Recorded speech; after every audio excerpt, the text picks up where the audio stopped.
Hello and welcome to On the Kerbs. I'm your host, Timo Hours Daily. Joining me this week are two guests who I had the privilege of talking to whilst attending the finale of the Extreme E season in Dorset back in December. I'm talking about climate scientists Professor Richard Washington and Professor Francisco Oliveira. We chatted about what attracted them to Extreme E to begin with, how much the drivers have taken to learning about the legacy project at each event, how Formula One can improve to tackle climate change, and much more. I hope you enjoy our conversation.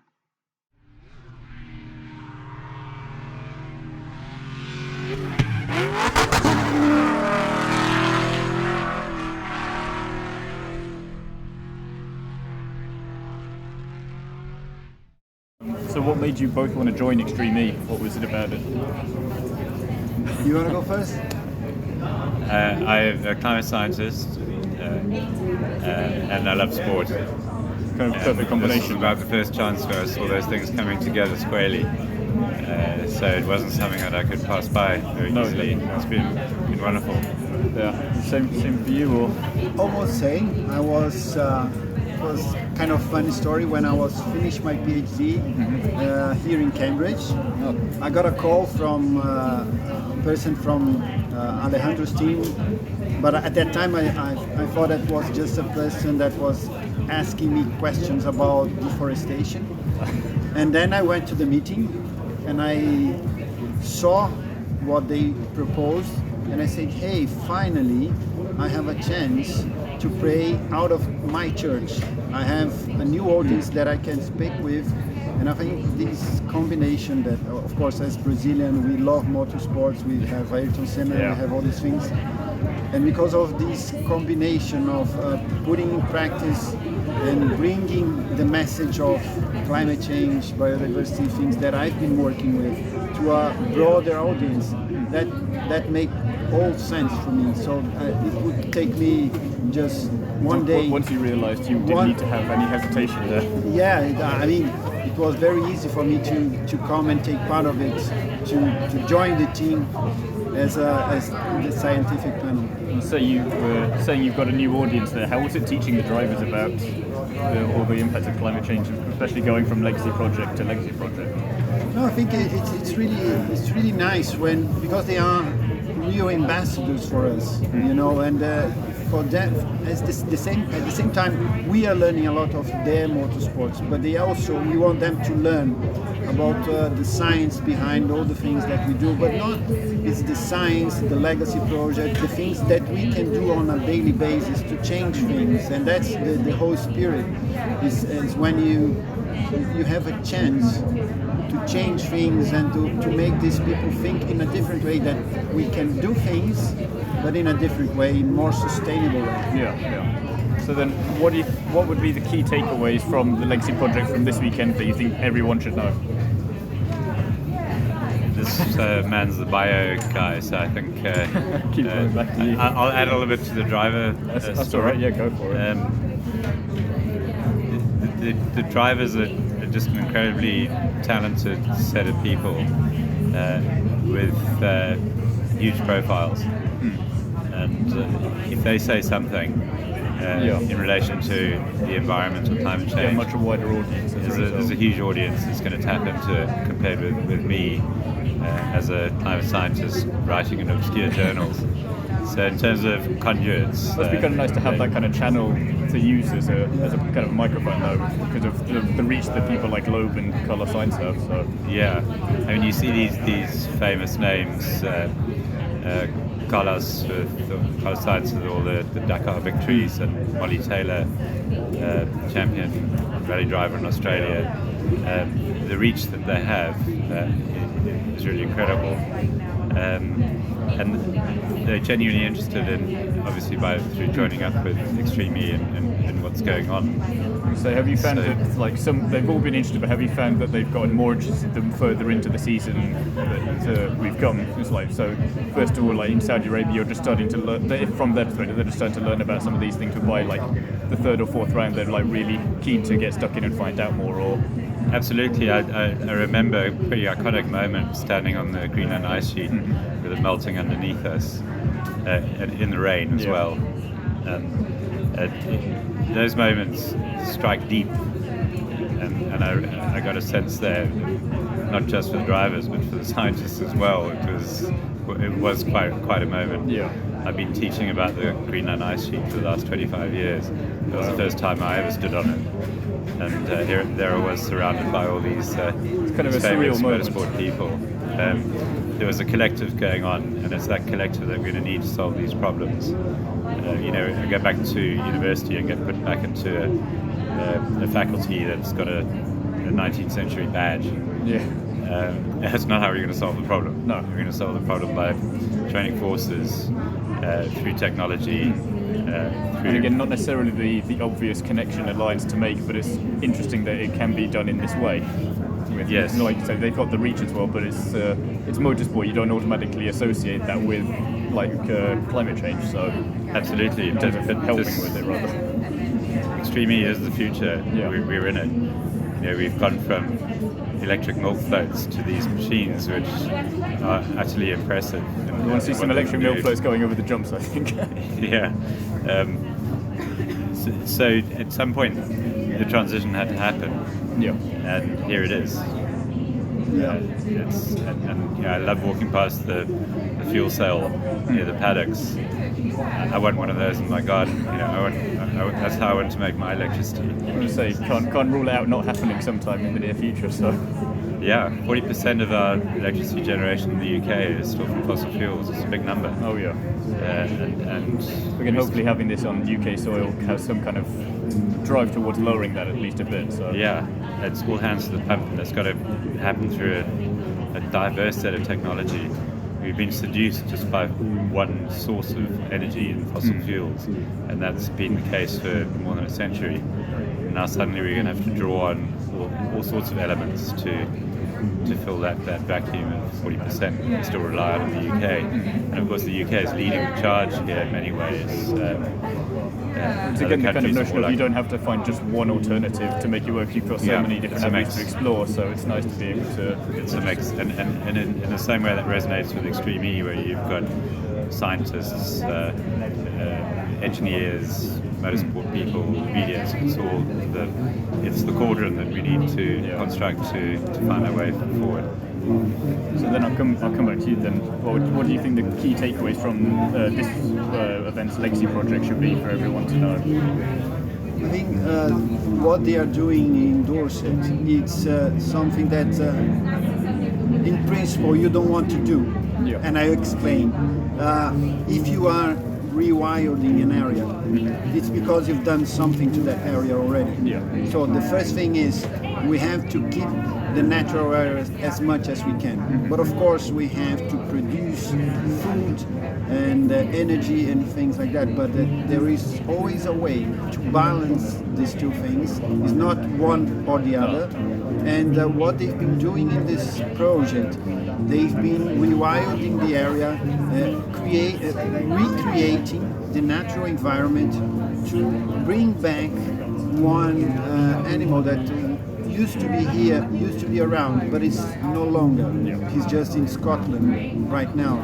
So I think rewilding is a very important thing that we can do in terms of restoring the environment, but in a way that we're still going to have productive areas. So it's about finding that balance. Exactly. The balance is the key thing. You have to keep the natural environment, but also having production. So restoring is a kind of convergence point of that.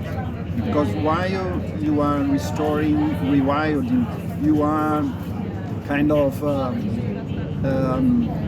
getting the carbon that is in the atmosphere. You are storing it. Yeah. At the same time, you are restoring the biodiversity in that area, and these are the kind of things that we would like to see. And rewilding is the key message. It's important, and it creates the balance that we need. It's not just one extreme like or you the say, other. you don't have to be doing it, but it's the kind of the best that you can be doing when it's necessary. And yes, and even the land use that you have to do on an area, there are ways of doing it in a sustainable way. There's always a way that you can improve the way you are using the land, and that makes lots of sense. and that's what we should do, using technology that is available for electrification, as Richard was saying, but also for the agricultural business. You have lots of technologies involved. So it all comes back down to them, and then you can use that on a massive scale. Then if agricultural sector can use that, it lots of benefits. It's always, you can. And another thing is that we have, and it's very clear from the climate convention and also the biodiversity convention, we have to move to a low carbon economy. That's what we are doing with the electrification. It's part of this. It's not just about the agriculture so it's all connected. To become less carbon intensive, but also it's very important to go for the electrification. All of that is bringing us to a new type of economy, and that technology is available. It's just a matter of providing the scale we need for this transformation, as Richard was saying. It's on the way. It's not something that we are looking into the future. The changes already. They're already happening. And Extreme is one example of that. It's entertaining. And so you can easily focus on the racing and get lost in that, but there's so much more to it than that. And it's nice to be able to have, like you were saying before, have the drivers to push that reach out there and get them involved. Because again, it's just as I always say, if you go out, even with children, to the field, to showcase them the things you can do on nature, for them to understand the importance of the biodiversity that is there, everything. It's the same that we do with these people that, with the drivers, they go to the field. When they went to Senegal, they were planting mangroves. It's a life-changing, so you change the way you see things. And that's the kind of thing we want to touch them, for them to become our ambassadors. So once you physically have to do something yourself, you immediately you've got a personal stake in it then, so the more you can encourage that. Yeah, and the other thing is, at the end of the day, most of these people, when they talk to us, to a climate person, to a biodiversity person, or sometimes these conversations get to a point that they become somehow, for these people, regular people, so abstract. Yeah. That the first question that's okay, after listening to you, what can I do at home to change these things? Exactly. And I have a very simple answer for that, which is, for me, one thing that everyone can do is don't waste food, because food is related. We, just to give you an idea, we waste 30% of what we produce in developing countries, where I come from, Brazil. Most of developing countries, they waste almost 30% of the food that they produce from the field to the storage. In developed countries, they waste the almost same amount of food, but from the supermarket to the house. Yeah. So we are wasting in both places. We are wasting lots of food,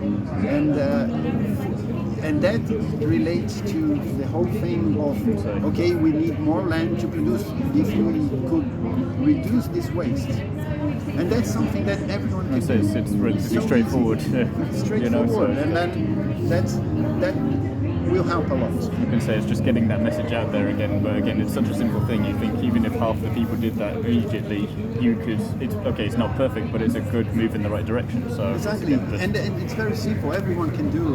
There are other things that some can do, but some others will take longer to. And it's but again, it's all just about pushing it in that direction. Exactly, and it's a mindset thing. You have to. It's about how you do things.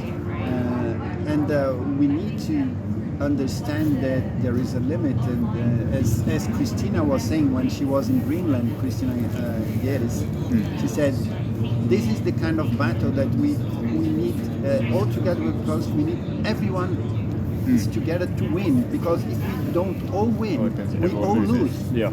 And that's it's in everyone's interest. Yeah, I think the way she's framing it is absolutely perfect, because that's the way. I'd agree. So for next year, have you got any ideas about what you'll be doing with the legacy projects that you can share a teaser for or anything? I think our assessment from this weekend is that we're going to take stock on 2021, what we've achieved, what has worked well, what needs mending, and learn our lessons ourselves, and then look forward to what can happen next year. I think. But again, like you say, take stock and make sure that you do it properly, so there's not no rush or anything. So. And they've got to map on nicely to the themes of the race as well. And those themes often depend on the venue, and the venues have changed. So they've changed quite a bit. Yeah. So we should be in Patagonia now, but we're not. We're in Dorset. So those are the realities that you've got to deal with, and the science committee's got to be quite flexible and finding a way through, which is fine because the world's there's a lot of themes to deal with. Yeah, so we're not short kind of the good and the bad side of that kind of thing. Yeah. So I think. Do you have anything to add on that? Just with the legacy. No. I think I just completely agree with you. It's, as the whole Extreme E on the race side, they are learning. We are also learning, and we are learning. It's the first season, so it's kind of finding your feet. It's been a tough year to pick as well. Bloody hell. It kind of makes you think that if you can do it this year, then fingers crossed next year and years up should be smoother. It's really against all odds that they pull us. Yeah, it's the learning process. I mean, they are learning how to deal with this whole science side of thing and the legacy thing. And it's a learning process. And so then, on top of Extreme E, do you think other motorsport series such as F1, when they're travelling around the world so much, do you think there's more that they could be doing to kind of do their part as such? Like, say, the calendar for F1, it moves around so much. Would it be, how much more beneficial would it be if they just, like, say, for example, they started on one side of the world in America and just moved over instead of crisscrossing all the time? Or what could they be doing to try and help out? I'm a big F1 fan. But I think there's a lot that they could do, and I think that Extreme E is kind of the gold standard in many respects. There's a lot of learning that could be transferred. I walked through the paddock at Silverstone this summer, and the hit that the environment must take from shifting that round must be sizable, and there's plenty to be done. But we've got to learn to do all sorts of things in new ways. As humans, we're often reluctant to do that because we like the comfort zones, we like the benefit of the learning curve. And if you're constantly shifting that learning curve, it's uncomfortable for us. So again, it's trying to find a way to also show people the benefit of it so that they can be encouraged to adapt quicker to something. So, so you can still be comfortable, it's just in a different way. You still get the same kind of result out of it. That's right. So that, you know, with the whole climate change story, we've lost 20 precious years through political dithering and naysaying and whatnot. And those 20 years are what we needed really to make a transition. Now we've got to do it fast and smart, and we've lost critical time. So there's no time to waste with it. So we see that in policy now, you know, the changes to internal combustion engines, availability in the UK. It's moving in the right direction, but it just needs to be sped up a bit more. Yeah, I mean, amongst colleagues of mine, we've been quite surprised by that pace of move. The commitments are there from some governments. But if you wanted to organise the world to make fast change, you wouldn't first break it into 200-something countries. So you'd have to go back quite a bit for that, unfortunately. Yeah, and that's not going to go away anytime soon. You're going to have those countries for a while. But making that change is a difficult thing. But getting back to the F1, yes, there's plenty to do there, but I think that I was going to say, do you think that drivers like Lewis and Seb, who have been quite passionate on their social issues this year, do you think that getting them involved, I mean, Lewis is obviously involved with Extreme E, do you think trying to get maybe Vettel involved in some way would be helpful again to try and push that, or try and get him to have a role in the FIA or something after he's done racing to try and help push this agenda forward a bit more, so they can make all these big steps that we were saying they could easily be doing? Because again, it's, as you say, pinnacle of kind of motorsport. They should be doing more to set a better example. I think Lewis is the right kind of guy. I've been really struck by his integrity. He's not afraid to say things which might not be easy for the populace, and he's right in there with it because he believes it. Yeah. And I think this is no different, and his commitment within Extreme E is there to be seen with his team. So he's very likely personality, I think, to be able to champion these sorts of things. He does have a lot of issues that he's taken on board, so we certainly need more than so it'd be nice to get a couple more drivers involved on that. Absolutely, front. yeah. But you see the transition amongst and the awareness amongst the teams within Extreme E, and it's very gratifying to see. Yeah. It wouldn't have happened if I'd gone home and published in my climate journals and they'd gone to their racetrack. As much as that maybe should have been the case, and you'd have liked it if it would have been. It's not how the world actually works. No. So I've been delighted to be involved in so, like you say, you get to combine two things that you're very passionate about. And yeah, it's sort of the perfect marriage for me. It's been wonderful.